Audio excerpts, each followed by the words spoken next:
누가복음 5장에는 아주 유명한 이야기가 등장합니다. 예수님과 네 제자의 만남, 첫 만남인데 특히 베드로와의 만남이 우리에게 큰 교훈을 주고 있습니다. 자, 이 짧은 만남, 그러나 베드로를 뒤엎는 인생의 만남. 근데 베드로 하나만 바뀐 게 아니에요. 베드로를 통해서 하나님께서 어마무시한 일을 하신 것입니다. 이처럼 하나님의 나라는 사람이 중요하다. 이 말을 우리가 누차 하고 듣고 있습니다. 저희들이 중요합니다. 대단해서 중요한 게 아니라 하나님의 원리가 사람을 통하여 톱니바퀴처럼 만들어가기 때문에 그렇다. 이걸 명심해야 하고 우리 각자 한 사람 한 사람은 하나가 아닙니다. 코로나19에 우리 하나가 처세 잘못하면 온 기독교가 얼굴 못 들고 다닙니다. 우리 하나가 잘못하면 우리 가정이 위태롭고 교회가 위태롭고 이 세상이 위태로워질 수 있습니다. 영적인 것도 마찬가지입니다. 저와 여러분은 홀몸이 아닙니다. 그리스도의 편지입니다. 그리스도의 얼굴입니다. 그리스도의 향기입니다. 그리스도의 향기를 품하느냐 아니면 오염된 냄새를 풍기느냐, 이 차이에 따라서 우리 다음 세상이, 다음 세대가 달렸다는 것을 우리가 꼭 기억하고, 이 엄중한 때에 나 하나의 믿음, 나 하나의 이익만 생각하지 말고 이 민족과 공동체 가운데 우리 그리스도인들이 어떻게 말하고 처세해야 되는가, 이걸 정말 잘 알아야 되겠습니다. 자, 1절부터 11절의 말씀들을 통해서 우리가 중요한 몇 가지를 살펴보고자 합니다. 첫째는 우리 하나님은 현장 속에 찾아오시는 하나님이다. 즉 일상 속에 찾아오시는 하나님이다 라는 것을 알 수 있습니다.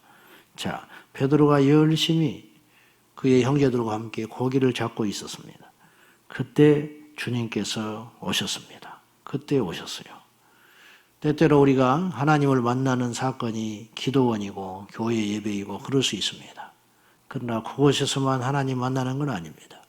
일상 속에서 우리 하나님 우리를 지켜보고 계시다는 걸 아셔야 됩니다. 그러니까 그러면 이스라엘 백성들이 성전이 없을 때 하나님을 어떻게 만났겠습니까? 우리 하나님은 모든 곳에 계시고 그래서 무소부재하시다. 없는 것이 없다. 우리 하나님은 어디든지 계시다. 모든 것을 알고 계신다. 전지전능하시다. 어디 무엇까지 아느냐? 우리 머리털까지 세우는 바가 되셨다. 그리고 우리 하나님은 모든 일에 간섭하신다. 마태복음 10장 28절 이하에 보면은 참새 2마리가 한 아사리온에 팔리는 것도 간섭하시는 하나님. 하나님이 모르는 일이 없고 관여치 않는 일이 없다. 아무든지 우리 주님이 일상 속에 찾아오신다. 모세가 양을 칠 때에 호렙산에 우리 주님께서 불 가운데 강림하셨죠. 불이 하나님이 아니에요. 하나님께서 우리에게 찾아오실 때 나타나는 현상일 뿐이에요. 어떤 사람은 주님 만났을 때 마음이 뜨거웠다. 그건 현상일 뿐이야. 나도 뜨거워야 되는데 나는 왜 뜨거운 것이 없었지? 어떤 사람은 하나님 만나고 방언을 했어요. 나는 왜 방언을 못 받지? 그럼 하나님 만난 거 아닌가? 그게 아니에요. 하나님 만난 자는 만나기 전과 후가 달라야 돼요. 그거에 만난 거예요. 자기는 하나님 만났대. 근데 똑같아. 그런 건 안 만난 거예요. 그냥 스쳐가버리는 거예요. 손님이라, 손님.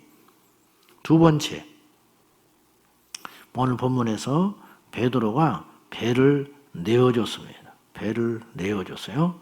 자, 4절 말씀 봐요. 4절. 3절 봐요. 3절 시작. 예수께서 한 배에 오르시니 그 배는 시몬의 배라. 육지에서 조금 떼기를 정하시고 앉으사 배에서 무리를 가르치시더니 많은 배가 있었어요. 여러 배가 있었는데 예수님이 한 배에 올랐어요. 하나님의 예정이죠. 근데 그 배에 오른 배 주인이 시몬이었다. 그 배는 시몬의 배였다. 근데 여기서 이제 그냥 살짝 지나가는 교훈이 있지만은 왜 시몬이 자기의 배를 낯선 자에게 내어줬겠냐는 거예요. 이거는 이제 우리가 문화를 잘 몰라서 그렇지만 이게 상당히 쉽지 않은 일일 수도 있습니다. 자기 배에 낯선 사람이 오른다. 예를 들면 제가 자세한 건 모르겠습니다만 퍼뜩 지나가는 생각에 여러분 생명과 관계된 자들은요 굉장히 터부하는 게 많아요. 무슨 말인지 아세요? 우리 이제 온수 사업을 한 적이 있었어요. 우리 집안에 예전에. 근데 한 번은 우리 형님이 크게 화를 내는 적이 있었어. 어떤 손님이 왔는데 평소에 잘 지내는 사람이야. 근데 그 사람이 무슨 날짐승을 잡아가지고 집에 들어왔어요. 우리 형님이 굉장히 화를 내더라고. 그런 분이 아닌데. 근데 그 사람이 제가 이제 어릴 때 보고 놀란 거는 내가 보기에는 과하게 화를 냈어. 왜 이런 걸 가지고 들어오냐고. 근데 그 사람이 수긍을 하더라고. 아주 크게 결례를 한 것처럼 얼른 나가버리더라고. 그래서 이제 내가 그걸 느끼는 건 뭐냐면 그것이 이제 터부라는 거예요. 네, 세상 말로 재수 없다 이 말이죠. 생명을 다루는 온수 사업을 할 때인데 왜 그런 걸 갖고 와가지고 이런 거 있잖아요. 뭐 장례식이 안 간다는 둥, 뭐 이런 거. 이제 이런 것들로 봤을 때 잘은 모르지만 낯선 사람이 배어 오르는 것은 결코 유쾌한 일이 아닐 수도 있습니다. 어부들의 입장에서. 근데 내줬어요. 그러다 친다면 왜 내줬을까? 그럴 만한 이유가 있었겠죠. 왜 내줬을까? 베드로는 실패했기 때문이에요. 고기를 못 잡았어요. 그날 밤에 하나도 못 잡았어. 그래서 심령이 가난해져 있었어요. 심령이 애통할 수 있었어요. 그래서 주님을 받아들일 수밖에 없지 않았었는가. 이렇게 봅니다. 하나님의 은혜를 받아들일 수 있는 심령이 되었다. 부자가 천국을 못 간다. 얼마나 부자가 천국 가는 게 어려운지 약대, 낙타가 바늘기 들어가는 것보다 더 어렵다. 이렇게 주님 표현하셨는데 자, 왜 부자가 천국을 못 갈까? 가진 것이 너무 많아. 주님이 들어올 틈이 없어요. 그건 틀림없는 원리입니다. 그건 틀림없는 진리야. 등 따시고 배부르면 주님 생각 안 해. 저부터서 그래요. 뭐 멀리 갈 것도 없어. 여러분도 그럴 거야. 인간은 어쩔 수 없이 그렇게 만들어졌다니까요. 어떤 사람이 하나님 앞에 망가지고 교만하고 나자빠져 있으면 틀림없이 고난과 시험이 있어서도 그렇지만 그 사람이 그럴 만한 이유가 없는 거예요. 그 이유가 뭐냐? 등 따시고 배불러. 그래서 야고보 사도는 우리에게 너희가 고난 중에 있느냐? 저는 기도하라. 너희가 즐거운 일, 좋은 일이 있느냐? 형통한 날에 찬송하라. 그러니까 틈을 절대 보이지 말라는 거예요. 마귀에게. 세상에게 틈을 보이지 말라는 거예요. 고난이 오면 기도하고 시련이 오면 기도하고 기쁘고 즐거운 일이 있으면 하나님께 빨리 영광을 돌려버려라. 근데 우리는 그렇지 않아요. 현실은 그렇지 않아. 고난이 오면 좌절하고 좋은 일이 있으면 놀러 다니고 이런 일이 벌어지는 거죠. 이걸 빨리 바꿔야 돼요. 할렐루야. 빨리 바꿔야 돼요. 세 번째는 주님이 명령을 합니다. 자, 4절 볼까요? 자, 시작. 말씀을 마치시고 시몬에게 이르시되 깊은 데로 가서 그물을 내려 고기를 잡으라. 그냥 그런가 보다. 이건 어이없는 명령입니다. 절대 그물질은 깊은 데로 가면 안 됩니다. 깊은 데 있는 고기는 낚시로 잡는 거예요. 깊은 데 있는 고기는 그물로 잡는 게 아니에요. 저는 물가에 살아봐서 잘 알아요. 깊은 데 가서 도망을 내리면 철썩거리는 순간에 밑바닥에 있는 고기들이 다 도망가 버리기 때문에 깊은 데서 절대 그물질하는 것은 어리석은 일입니다. 그것도 경험 있는 대단한 어부꾼이 그런 게 아니고 목수가, 예수님 목수잖아. 목수가 오셔서 고기 잡는데 잔뼈가 굵은 어부에게 깊은 데로 가서 그물을 내려라. 이렇게 이야기하는 거예요. 말이 순종했으니까 그러지 이게 결코 쉬운 일이 아니에요. 왜 순종했을까요? 어쩔 수 없으니까. 답이 하나밖에 없으니까 순종한 거예요. 아셨어요? 고기를 많이 잡았으면 베드로에게 베드로야 깊은 데 가서 고기를 잡아라. 이 정신없는 소리 하시네 이분이 그랬을 거 아니에요. 고기를 못 잡았어. 자기 경험이 안 통해. 근데 고기는 꼭 잡아야 하는 밤이에요. 그러니까 순종할 수밖에 없는 거예요. 이게 기적의 열쇠가 되는 거죠. 갈 길이 예수님밖에 없는 거예요. 집을 나왔는데 갈 데가 없어. 교회밖에 없어. 복입니다. 복이야. 나왔는데 스포츠카를 타고 자유를 누릴 수 있고 사람을 만날 수 있다면 그건 복이 아니에요. 그건 복이 아니라니까. 갈 데가 주님밖에 없는 거예요. 예. 기도할 분밖에 없어. 만날 사람이 없어. 그게 복일 수가 있어요. 아무 방법이 없어. 고기를 못 잡았는데 어떻게 할 거예요? 어부가 고기를 못 잡아버렸으니 어떻게 할 거예요? 목회를 하는 사람이 목회를 실패해버렸으니 어떻게 할 거예요? 사업하는 사람이 가게 문을 닫아버렸으니 어떻게 할 거예요? 공부하는 학생이 입시에 떨어져 버렸으니 어떻게 할 거예요? 뭘로 그걸 채울 수 있겠습니까? 입시 떨어진 아이한테 여행을 가자고 해서 위로가 될 것 같습니까? 네? 안 되잖아요. 그러니까 안 되는 거예요. 고기 잡는 어부에게 고기를 못 잡았으니 아무것도 없는 거죠. 그때 주님이 오셔서 새로운 처방을 내리시는데 깊은 데로 가서 그물을 내려라. 이건 결코 녹록치 않는 명령입니다. 이건 순종하기가 굉장히 어렵습니다. 제가 순종을 잘할 것 같지요? 여러분이 순종을 대단히 잘할 것 같지요? 쉬운 건 순종할 수 있어요. 타당한 건 순종할 수 있어요. 그런데 정말로 말도 안 되는 거, 모든 사람이 뜯어말리는 거, 이치에 맞지 않는 거 순종할 수 있을까요? 나도 죽겠어. 근데 기도를 해. 근데 하나님이 어떻게 아시고 내게 마지막 남아있는 물질 한 덩어리 기도하니까 자꾸 누가 생각이 나. 근데 그 사람은 내가 볼 때 형편이 괜찮은 사람이야. 왜 그 사람이 자꾸 생각나게? 하나님이 내 마음에 그런 부담과 감과 감동을 주면 또 못 견뎌요. 주님, 나도 죽었는데. 알고 봤더니 그 사람은 겉모습만 그런 것이고 속은 나보다 더 망가진 사람이었어요. 다 하나님 뜻이 있다니까요. 말씀하시고 감동 주시고 우리에게 뭔가를 들려주실 때는 이유가 있다. 더 큰 걸 주시려고, 더 놀라운 걸 주시려고, 더 복된 걸 주시려고. 깊은 데로 가서 그물을 내려라. 오늘 또 여러분에게 하나님께서 삶의 환경에 찾아오사 이치에 않는 말씀, 맞지 않는 말씀을 하실 수 있어요.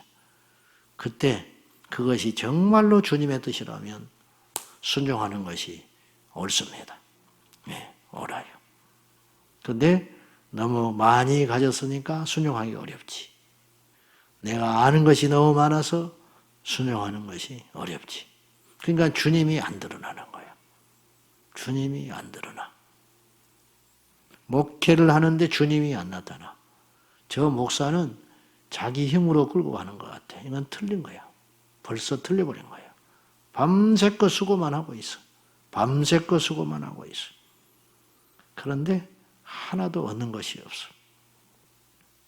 시몬은 순종을 할 수밖에 없었다니까요. 왜? 밤새껏 그물을 내렸는데 빈 그물이었으니까. 아무것도 할 수 없어.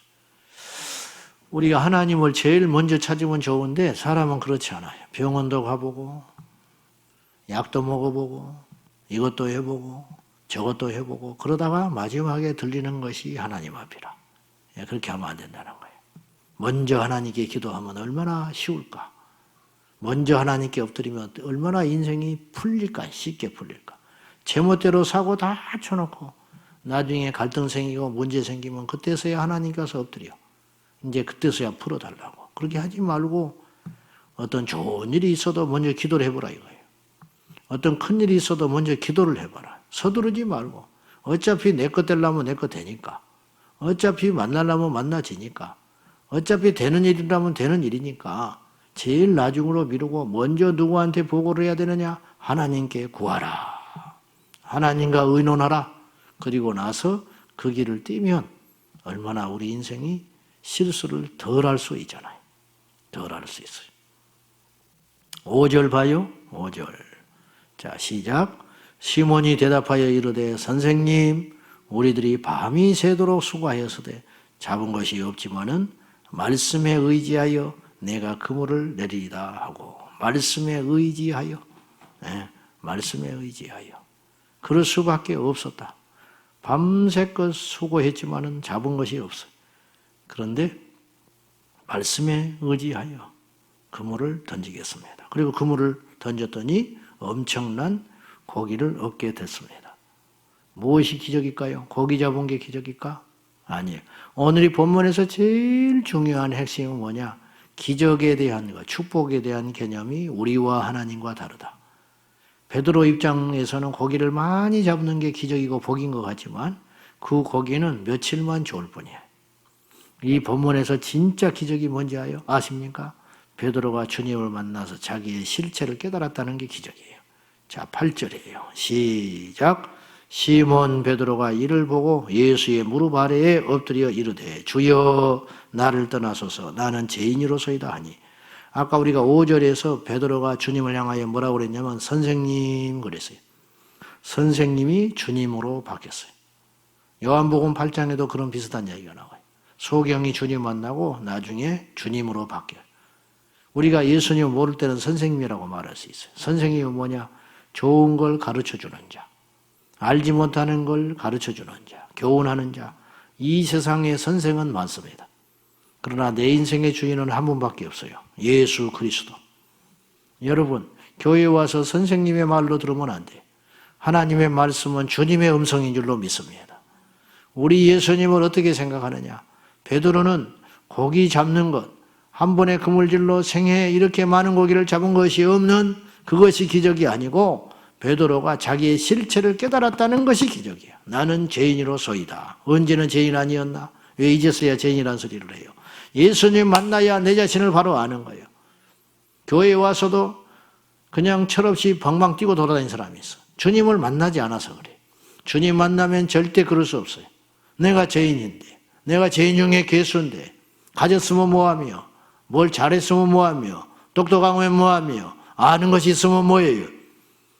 나는 죄인인데, 감옥에 갇힌 죄인이 알면 뭐하겠습니까? 뭘 잘하면 뭐하겠어? 착하면 뭐하겠어? 아무 필요 없지. 안 그래요? 그런데 내 인생의 주인이 누구냐? 기적 중에 기적은 내 인생의 주인을 바꾸는 것. 베드로는 인생의 주인을 바꿨어요. 누구로? 예수님으로. 바뀐 증거가 뭔지 아세요?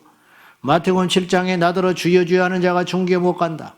그건 입만 바꾼 거예요. 입만. 머리만 바뀐 거예요. 입만 주님으로 바뀌었어요. 근데 아버지의 뜻대로는 행하진 않았어요. 주인은 안 바뀐 거예요. 자기 고집대로 하고 싶은 대로 살았어요. 아버지의 뜻대로 하고 산 게 아니고 내 뜻대로 하고 살았어요. 단지 바뀐 것이 있다면 입으로만 주여 주여 했다. 그래서 하나님 나라 못 간다. 명쾌한 거예요. 근데 오늘 베드로는 입으로만 주님이라고 부르지 않았어요. 정말로 인생의 주인이 바뀌었어요. 어떻게 하느냐? 이 짧은 시간에 어떻게 하느냐? 11절 시작. 그들이 베드를 육지에 대고 모든 것을 버려두고 예수를 따르니라. 쉽습니까? 저도 어려울 것 같아요. 대봐야 알겠지만은 쉽지 않습니다, 여러분. 왜 모든 것을 버릴 수밖에 없는가? 주인이 바뀌었으니까. 그전에는 내가 주인이었어요. 그러니까 내가 마음대로 하고 산 거예요. 근데 베드로가 주인이 바뀌었잖아요. 입만 바뀐 게 아니에요. 머리로만 바뀐 게 아니에요. 막 흥분한 것만 아니에요. 정말 바뀌었어. 여러분, 결과론적인 이야기지만 베드로가 예수님 만나가지고 고기를 어마어마하게 잡고 선생님 안녕히 계세요. 집으로 돌아가서 감사합니다. 아이고 이거 좀 드릴까요? 11조 드리고 아니 절반 드리고 그리고 나머지 고기를 가지고 집에 가서 잘 먹고 잘 살았다. 그러면 끝이야. 그건 기적이 아니에요. 그건 이제 평생 자랑을 하고 다니겠지. 그렇지만 베드로의 삶에 무엇이 있습니까? 우리가 꼭 이런 식으로 예수를 믿어요.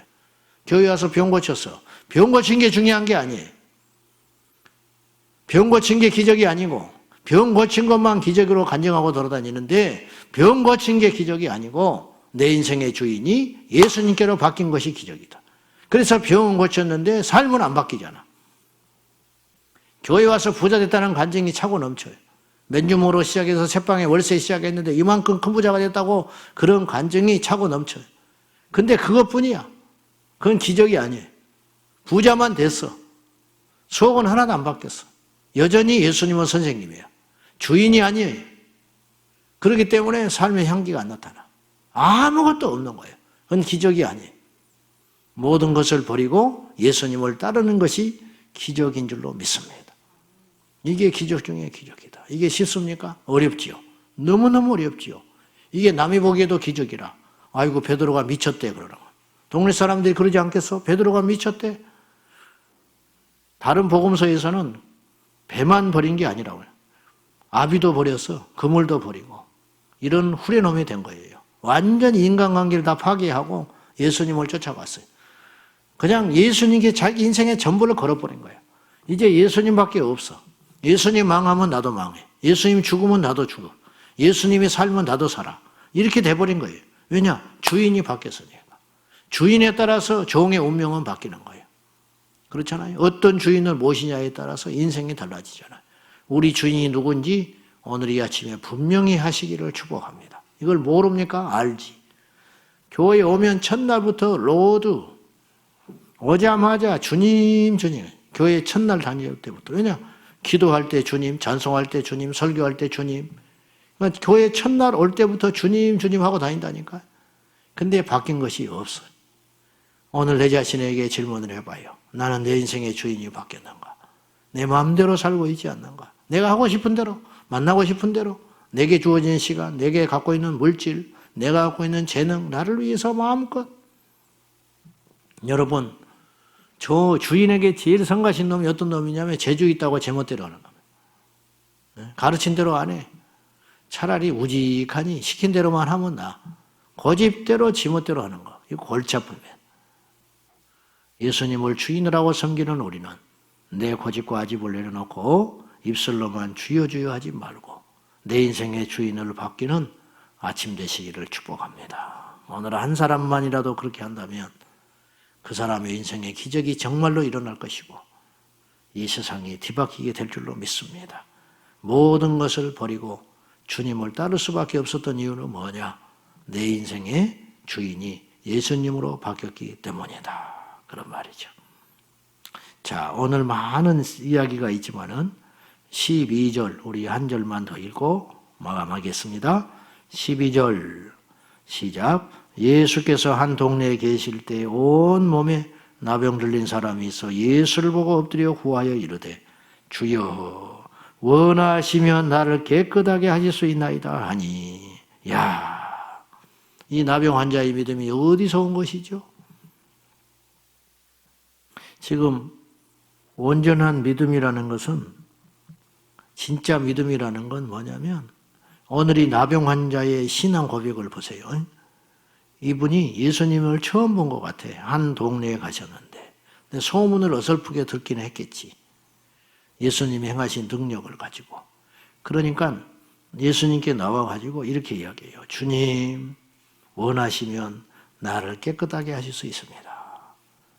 이 기도와 청원이 얼마나 중요하냐면 이 나병 환자는 뭘 전제로 하냐면 주님은 무조건 나를 고칠 수 있습니다. 이거예요. 근데 관건은 뭐냐면 주님의 뜻이 있는지는 모르겠습니다. 이 말이에요. 그러니까 제가 원하는 건 주님께서 나를 불쌍히만 여겨주십시오. 주님은 나를 능히 고칠 수 있습니다. 그런데 하나님의 뜻이 어디 있는지는 나도 모르겠는데 내가 원하는 것이라면 주님께서 나에게 은혜를 베풀어 주는 것입니다. 나를 좀 고쳐주시면 안 되겠습니까? 이렇게 이야기하는 거죠. 야, 예수님 입장에서는 얼마나 이게 큰 믿음이요. 어떤 사람이 돈을 빌려러 왔는데 돈 내놓으시오. 그러면 주겠어요? 근데 이렇게 말을 해요. 정중하게. 당신은 능히 나를 도와줄 수 있습니다. 한 번만 살려주면 안 되겠습니까? 이렇게 말하는 것하고 내놓으라는 건 다른 것이죠. 우리가 그런 오류를 많이 범해요. 고쳐주라는 거예요. 무조건 고쳐주라는 거예요. 하나님의 뜻은 없어. 일단 이 나병 환자가 고치는 것이 얼마나 중요한 것이고 당연한 일이죠. 이 나병으로 인생을 살면 되겠습니까? 근데 그것조차도 아버지의 뜻대로 해달라는 거예요. 내 자식이 출세하는 것이 좋지요. 근데 그것조차도 하나님께 맡깁니다. 내 자식이 이렇게 됐으면 좋겠습니다. 내 생각이 있어요. 근데 내 바람은 그것이 간절하지만 아버지의 뜻은 무엇인지 나는 모르겠습니다. 그래서 아버지의 뜻대로 되기를 원합니다. 이게 얼마나 엄청난 믿음의 고백입니까? 내가 자격이 있는가? 주님의 은혜를 입을 수 있는 자격은 있는가? 자, 오늘의 결론, 주인을 바꾸라. 그것이 기적이다. 병 안 나도 괜찮아. 내 삶에 어떤 특별한 일이 없어도 돼. 가장 큰 기적 중의 기적, 내 인생의 주인을 바꾸는 것. 그것이 바뀌었는지 오늘 다시 한번 깊이 생각해 보시고, 두 번째, 이 나병 환자도 주님이라고 불렀잖아요. 그죠? 주님이니까 나병 환자에게 예수님을 처음 본 존재지만 주님이야. 예수님은 내 인생의 주인이야. 주인이니까 내 뜻은 없어지는 거예요. 그래서 예수님 뜻대로 원하신다면 나를 좀 고쳐주십시오. 그때 주님께서 이렇게 말하셨죠. 내가 원하노니 고침을 받아라. 그리고 놔버렸어. 나병 환자가 낫다는 게 뭘 말하는지 아세요? 병이 중단되는 게 아니라니까. 없던 눈썹이 생기고 없는 눈알이 생기고 문드러진 손가락이 생기는 걸 의미한 거라니까. 엄청난 역사가 일어난 것입니다. 사랑하는 여러분, 저도 그렇고 오늘 예배 드리는 우리 성도 모든 여러분들이 오늘 하루를 주님 앞에서 순종하는 하루가 되기 바랍니다. 주인을 예수님으로 바꾸는 하루가 되기를 원합니다. 내 기분, 내 취향, 내 욕심, 내 비전, 그거 별 중요한 게 아니고 예수님의 뜻이 무엇인가, 그 뜻을 온전히 알고 그 뜻을 순종하는 저와 여러분 되시기를 축복합니다. 기도하겠습니다. 베드로는 입으로만 주여 하지 않았습니다. 그 증거가 무엇이냐면 모든 것을 버리고 예수님께 나아갔다. 우리는 과연 버린 게 무엇입니까? 우리는 주여 주여 하지만은 정작 예수님이 내 인생의 주인인가? 이건 다른 문제입니다. 오늘 이 아침에 간절히 기도합시다. 주여, 내 인생의 주인이 예수님으로 바뀌게 하여 주십시오. 그것만 된다면 나는 기적의 주인공이 된 줄로 믿습니다.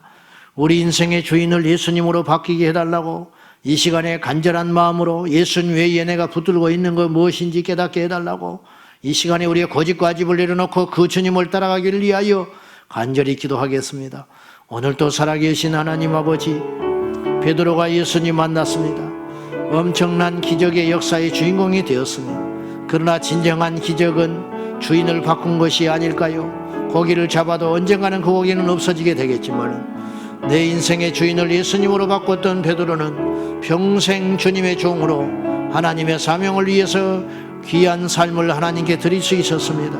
아버지 하나님, 입술로만 주여 주여 하는 자가 하나님 나라 이룰 것이 아니고 진정으로 인생의 주인을 예수님으로 바꾸어 주님의 뜻에 순종하는 자만이 아버지 하나님의 자녀요 종이요 백성인 줄로 믿습니다. 오늘 우리에게 그 믿음을 허락하여 주십시오. 아버지 하나님, 오늘 또 살아계시는 만왕의 왕이요 만주의 주시요 내 인생의 모든 것 되시며 주인 되시는 살아계신 할아버지 하나님, 내 인생의 주인을 예수님으로 바꾸게 하여 주십시오. 내 인생의 주인을 예수님으로 바꾸게 하여 주십시오. 아버지 하나님, 나더러 입으로만 주여 주여 하는 자가 천국에 갈 자가 아니고 주님이 원하시면 모든 것을 내려놓고 주님이 원하시면 평생 나병으로 살아도 순종하겠다는 그 믿음의 역사만이 진정으로 주인을 바꾼 자인 줄로 믿습니다. 하나님 아버지 도와주십시오. 아버지 하나님, 진정한 기적이 무엇인지 알게 하시고 진정으로 내게 받아야 할 복이 무엇인지 알게 하여 주시옵소서. 주여 감사합니다.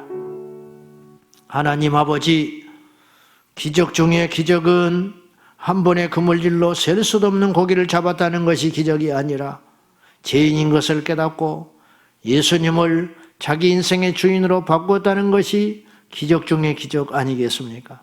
아버지 하나님, 나병 환자는 예수님 만났는데 그 병이 고치지 않았어도 나병 환자에게 여전히 주인은 예수님이셨을 것입니다.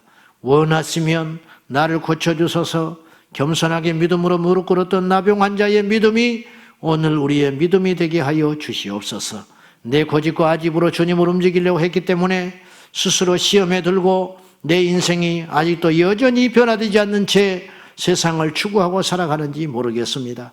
죽든지 살든지 먹든지 마시든지 내 인생의 주인 예수 그리스도 주님으로 바뀌도록 도와주시옵소서.